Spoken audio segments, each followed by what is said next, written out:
Le quatrième groupe, c'est le temps présent. C'est ici que tu vas retrouver notamment tout ce qui est précipitation. Dans le métard que nous avons affiché, on voit la mention RA, donc de la pluie. Pour mieux comprendre ce bloc, je t'invite à regarder ma vidéo sur les précipitations.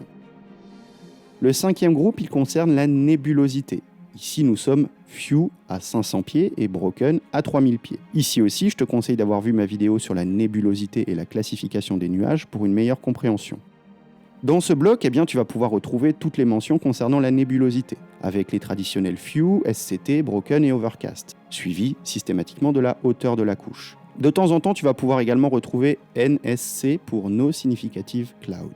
Il arrive aussi que tu puisses avoir le type de nuage qui est indiqué derrière la hauteur de la couche. Ainsi, par exemple, tu peux avoir ce type de ligne, et cela t'indique donc une couche broken à 3000 pieds avec la présence de cumulonimbus.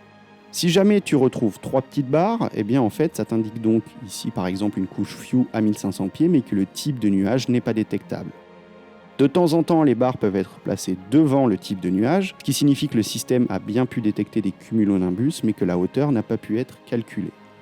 Enfin, à ce niveau-là du métard, tu vas pouvoir de temps en temps retrouver la mention CAVOC. Cette mention CAVOC, elle indique que les 4 conditions que je vais te citer sont respectées. Une visibilité supérieure à 10 km, qu'il n'y a aucun nuage en dessous de 5000 pieds, et qu'il n'y a aucun nuage de type cumulonimbus ou cumulus congestus observé, et enfin qu'il n'y a pas de précipitation ou averse spécifique.